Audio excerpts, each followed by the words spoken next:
Hey guys, it's Celine. Yes, I am still alive. I am lighting us a cone of incense.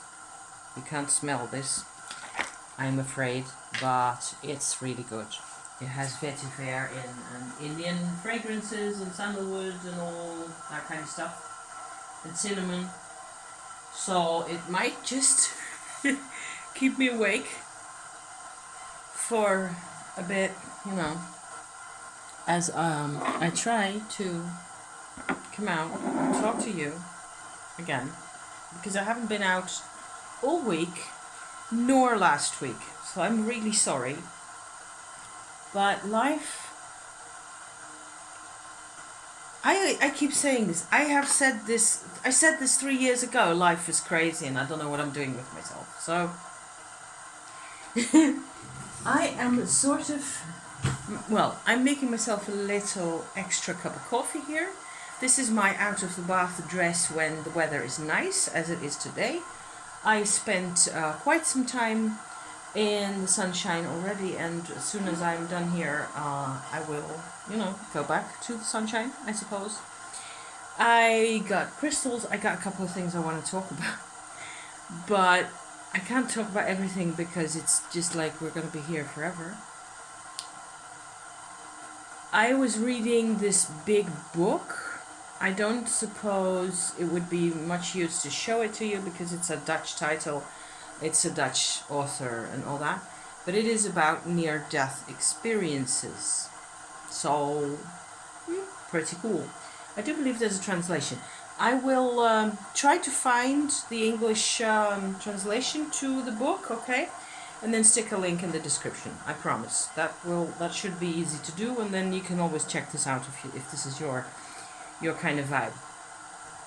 The thing is, this is like a big ass, what is it, 300 pages or so nearly, kind of a book. It's a scientific investigation into the theme of near-death experiences of people in this, mostly in this country, also reading international research on that subject, investigating different age groups, different types of experiences, and so on and so forth.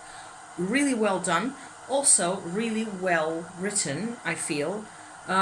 Easy to digest, easy to understand, and not like jargonese or anything like that. It's really easy to get a handle on.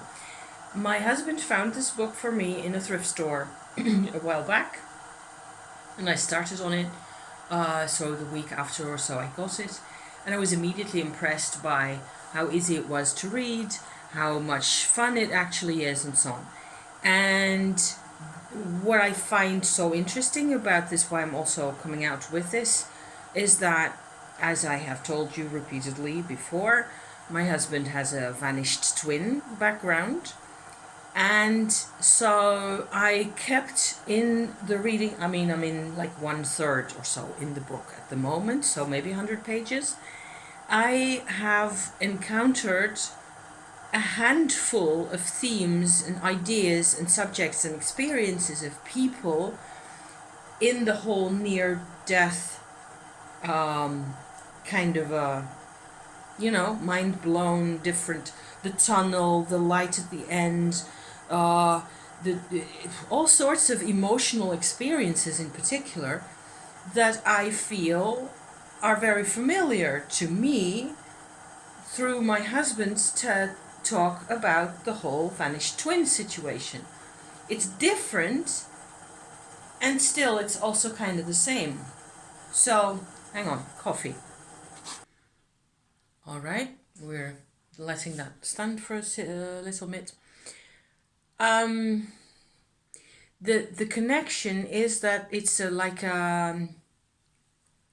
different state. The memories of the vanished twin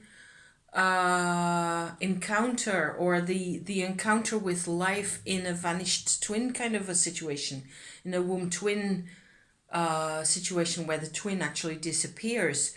There is like a soul loss happening there, which is known as, soul loss. I've experienced like a soul retrieval experience myself a while back, a couple of years back. I talked about that on my channel as well. The near-death experience is sort of borders on that quite closely, it seems like. So I was reading this book, okay, and I was going like, you have to read this to my husband because this is so applicable. You're going to recognize so many things. It is not about twins or vanished twins in the slightest. It doesn't even reference that anywhere. But you're going to recognize the types of experiences that people have. And your perspective on this is going to be different, but it's going to be the same. You're coming at it from a different angle, but it's the same kind of material. So far, so good. Okay, this is me talking to my husband. And then yesterday, I was actually in town waiting to meet up with my husband. And let me stir my coffee here for a second while I try to continue talking to you. I was in town and I was reading in my book. I was waiting for him to be done with his clients and to come back to me. And I read a description, a couple of ideas basically. And it suddenly all became like way more personal to myself. So I have not had a near-death experience myself that I am aware of. Also not as a small child. There's a slight possibility that I actually did have one and I just don't remember it. That's always a possibility, okay? That whatever is there triggers memories in your brain, right? So having said that, I was reading these people's descriptions, and also there was a right after the description of somebody's intense near-death experience and the light and the gardens and very special kinds of things like that. The people describe flowers and plants in gardens and all that. You can probably hear my coffee percolating there. And then there was a list, okay, of the types of people who have these kinds of experiences as shown through all the data that they have analyzed. And there's a large group of people in different kinds of circumstances who've experienced brain damage of some sort, so either been in a coma or in a car accident or both, or whichever one of it, where there's actual physiological trauma happening to the person. And then there's a group of people who do not have these kinds of experiences, so no physical damage to their system, who have a near-death experience for some reason or other. And the reasons given were, all, among other things, depression, so severe depression, and dissociative state. So I was suddenly blown away because myself, I have had, okay, another side of my story here is that I've had a very rich imagination all my life. I have been through, maybe you don't know me, I have been on this planet for over half a century. I have done, lots of things, and I've also had a very chaotic kind of an upbringing with lots of moving house, traumatized parents, all sorts of, violence and troubles and problems between people. And I have had to find ways to deal with that, one of which is my talking on YouTube about my experiences. And so for more info on what I've actually been through, I refer you back to earlier videos of mine.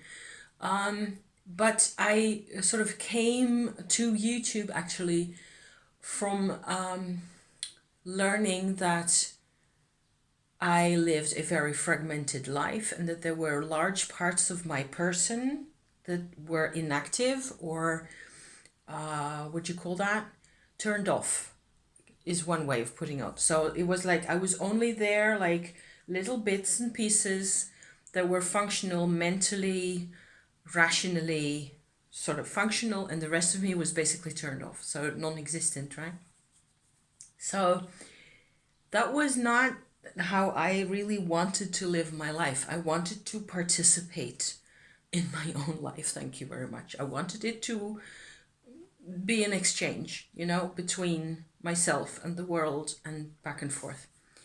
And that's what I've been doing. That's the path I've been on over the past years, really. So since 2015, it has been my major breakthrough moment where I sort of turned 180 around, and that stuff is all also on my channel if you want to know about what I said about soul retrieval experiences at that time. So I'm familiar for myself with encountering bits and pieces in places that I didn't really suspect were there, and not knowing necessarily so much beforehand what was happening or why something is important. I'm by now, I suppose, kind of used to things suddenly clicking into place. What with these years and what with the Tumo stuff that has been happening and so on and so forth, it's just been really interesting and really intense and therapeutic and life-changing and so on and so forth. So to that extent, I was kind of going, okay, so this is an interesting approach here, where people apparently. So I was saying, okay, I have a very fertile imagination. I'm used to being a massive fantasy person. Okay, my life has always been, Lord of the Rings and fairies and colors and dream states half of the time. Not so much recently, but when I was growing up, certainly. There are, I even made an oracle deck at one point, so little oracle cards that you couldn't really read with because it didn't make any sense, but sort of as a, as a kind of a catalog or a Rolodex file of imagination land things, bits and pieces, dreams I've had, extreme fantasy filled special dreams and other kinds of experiences. People have weird dreams and they actually mean something to them, and there's a part of your awareness in those kinds of states that comes to you that actually can bring something to your life if you want it, right? So I've been like that a lot of the time. Aha, caffeine. Yes. Okay. So far, so good. Imagination land, it's fine. Special dreams, all that. However, I have sort of, over the years, for myself, distinguished types of imagination land, if you just call it that for now, okay? Types of stuff that you can actually put in a drawing or a painting or maybe a poem, that you can work with, something that you can describe or make clear. There's parts to it that you can't really put through in colors or even in oil paint. God knows I've tried, It's tough. It's not always even possible to make things happen. What comes out in the form of art is always very different from what it is that we try to make it happen there, Maybe you have experienced this yourself. However, there are certain areas, so to speak, certain kinds of experiences that I've had which were different from what there's all sorts of layers. I would say there's at least 4 or 5, just guesswork here. Types of what you could all name it, you could all label it as imagination, but that doesn't really help. There's places or times where you connect with a particular kind of energy and that sparks something off in your mind, and something starts happening and you get this dream or you get an inspiration to write something, or stuff like that can happen. It can be an interaction between you and the world, things like that. But there's also other aspects, and so there's a particular corner of imagination land for me, let me just put it that way to make it hopefully slightly less weird here, that I I've always felt was this particular corner had a sort of a sense about it of this particular kind of landscape, very specific, and it has trees and plants and flowers and stuff, just like they say in the near-death experience kinds of visions of paradise and stuff like that, except it's very regular in what I've seen of it is looks really regular and sort of straight lined. It's not a wild nature kind of a situation. It's very organized, very colorful, but very healthy and very also kind of very earthy and at the same time and not. So that doesn't really make any sense to me. And I've sort of revisited this corner over and over. Also recently, before even getting into this book, probably inspired by what I had read already in the book about paradise things. I was already back in this kind of a vibe, with that stuff. And the most noticeable sort of atmosphere in that particular corner of imagination land for me is that there are little golden houses everywhere along what looks like straight streets or curved streets with little, and the houses are sort of maybe twice the size of a hen house or something, so they're person sized, but about the size of my kitchen here, that kind of a thing. You could just about sleep in it and no more. There's no kitchen and there's no toilet and there's none of the practical things like that at all. So I'm just describing this for you just to have a bit of a sense what it is that I'm going on about. I've always considered this to just belong in imagination land with all the rest. All the weird dreams, all the funny visions, all the kind of poetic inspirations. I've always had tons of that stuff, and I've always felt fine that it was just part of my life and that I was just, this is just who I am, and I'm weird in lots of ways, so... Also, didn't really have a life. I didn't have a social life to speak of because I moved house so many times. And I grew up sort of a sociopath in many ways with traumatized parents. And there you go, so yeah. So I've accepted more or less that this is just another part of my weirdness, of my many weird, things that I do. However, in the book, there was this close connection between the actual imagery of the vision that people was having to other states other than near death, actually, in moments.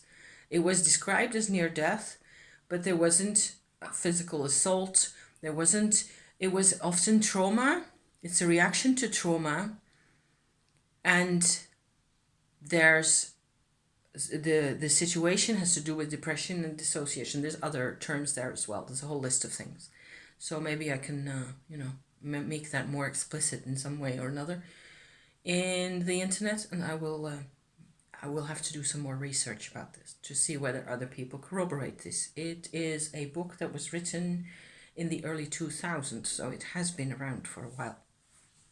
Anyway, I was in total shock because I kind of realized that this separate corner of what I had always considered to be just another page of my weirdness, this is very close to what I can see as something to do with an afterlife. It feels much more real than any of the other things. I can tell the difference. It feels different, You know what that's like inside your own brain. You live there.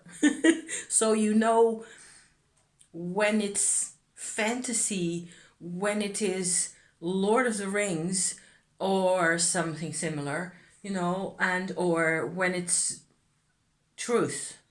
And this particular sort of an area, and there's maybe more. I haven't even had time to think about it, that there's actually... So from this state of being in shock and realizing that there was something happened to me when I was a small child, probably, and I experienced these kinds of things. I had these kinds of visions. I had connections to particular kinds of bits of nature, plants often, that have helped me later. Now, it has been like a spiritual connection that happened for me that I think happens for other people as well. Depending on your circumstances, it will feel different. It will look different from my story. But it is a true spiritual connection, and it looks like imagination, and it really isn't. That is basically my point here today. So what you get then is that because of the scary things that happened to me when I was a small child, there was a level of dissociation already happening. I wasn't really fully connected inside. I wasn't really fully present inside my body. I think that there was a large period of time up until my 15 years or so, like I was 15. Up until then, there must have been a sort of a state where I was partly in my body and partly not. So I wasn't really fully dissociated. I also wasn't fully developed at all. So it's very sketchy how this is going. And then after that, after 15, I became more and more dissociated. And my life, being in school and going to university afterwards and so on, I basically developed only the mind side of things, the intellectual side. So reading and processing and doing language and history and cultural history and geography and all those kinds of things. The Middle Ages and literature and stuff. That was all very left brain, depending on which side you were on. The left, it was all very analytical and thought out, and aspects of literature and language and stuff like that. And I didn't do any more growing because I had already had a really serious, gap in development coming from where I came from. I spoke the language, I seemed rational, I seemed intelligent enough, so nobody really cared. Also, I wasn't really super sick. I didn't really have any super striking symptoms. I sat underneath the radar as to getting a diagnosis as being depressed or having autism, for example. I suppose I would have qualified for both of those diagnoses to quite some extent when I was like 16 or 20 or 26. But all our energies at that time certainly went to my mother, who was still alive then, and who had the big problems. It was my parents and my grandparents who had the big problems. I wasn't supposed to have any problems. So I was invisible so I stayed invisible also to myself. It's only now, a quarter of a century later, that I can go like, okay, so this was really I was not there as a person. I was derealized, which is another way of saying dissociated. You weren't, these are things you can look up. They're all on Wikipedia, There's a difference between derealization and dissociation. And the dissociative state normally means that you do not feel your body anymore.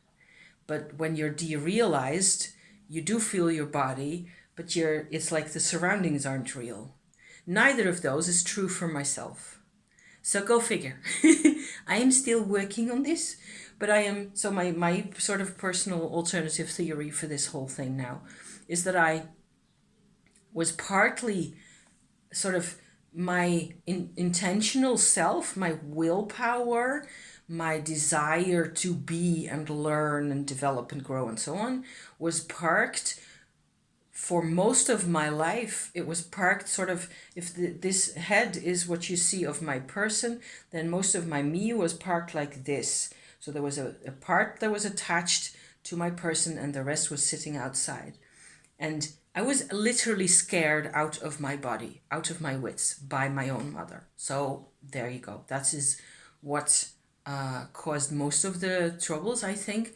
But it wasn't a one instance, one event type thing. It was something that happened over many years, and things always stayed the same, and it wasn't always necessarily her doing that created this kind of a state for me. It's also a like a growth development kind of a thing where you you only can work with what it is that you have at that particular age. So if you haven't had the safety and the the joy and the love that people give each other normally when you're a small child and you're surrounded by safe people, hopefully, then you sort of develop much more of this cohesion. You like your this selfhood sort of stays within you or manifests slowly inside you over the years, and you grow to learn to use it, to use your selfhood, so to speak. So just my thoughts.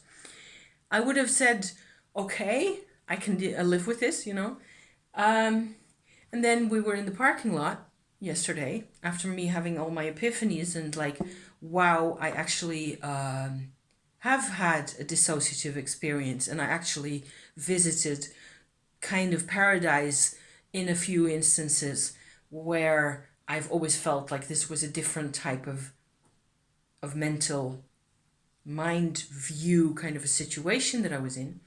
Then we were in the parking lot, and then I found this guy. It is a duck, a rubber plastic bath duck, and he's a unicorn. So normally I always find things, okay? I found things all over the place. I found a Lourdes keychain when I was desperate for Mother Mary energy to enter my house. I found a Lourdes keychain, which is sitting right here. I've shown this before, but it's a bit kaput. It's very plasticky, and I found this out my back door right here. It wasn't there when I left in the morning, so I was utterly stunned when I found this. I've also, way much longer ago, like when I was 12 or so, you won't be able to see it really, probably, found this is a ceramic porcelain tile from Japan. It has a little golden temple on it. I was completely stunned. I'm still stunned that I still have this. So, having lost many things in my life, I'm quite precious about my little items, and I keep them on my altar where they belong. This is the recent find. Some kid must have dropped it, and they must have thought that it was nothing special or whatever. Or maybe they are very sore having lost it. Probably this kind of thing comes a dime a dozen, I don't know. But I was really impressed that having a sort of a secondary soul retrieval experience through the book and realizing that everything just comes that much closer the whole time. And this has been going on all through my whole Tumo practice, all through the whole pandemic periods thing going on over the past years. And recently it's just become that much more insane and more intense and more personal and more, this is just me sharing whatever I can with words. And I found a unicorn. I don't normally have that much of a thing for unicorns, but this is kind of it kind of draws your attention, doesn't it, to the synchronicity of it. It just freaks me out, where you first have this big epiphany, and then you have to explain it to husband and try to make sense of it, and he immediately says, yes, I hear what you're saying, and I can see how that would work out, him having his own experiences in all this, and then boom, so I'm going to go back in the sun with the rest of my coffee and a bit of hot water that I got left. I thank you for watching. This is a fairly short video, I think. Is it half an hour? Gosh, yes, nearly. So thank you, and I hope you're well. I hope you manage to, find some magic, because it helps. I find it helps, certainly. I'm very happy with my hair care routine, as is. I washed my hair today once a week, and no brushing as when it's wet. So forbidden to brush. And I notice after 3 months of this now that my hair is definitely getting thicker, and because I had hair loss, you know, from scrubbing and washing too often and brushing too much. The important thing is to use a boar bristle brush when it gets a bit greasy. Then you can sort of make the hair last a lot longer. I just went to once a week immediately from washing it every 2 or 3 days, you know, in January. So I'm really pleased with that, and I'm starting to notice more fullness in my hair, and my scalp feels really good. I massage it regularly with some hair oil and stuff like that. Self-care, you know, self-care things. And sunshine and bath and talking about things and cards and whatever, you know. So I'm signing off. Thank you for watching. Have a nice weekend, and I hope to be back next week with more, you know, more videos and talkies and things. If I can manage it, I will show up. If I don't show up, it's because I just can't do it no more at that time. But I will always come back at some point. Okay? So to your health, and see you next time. Bye. Bye for now.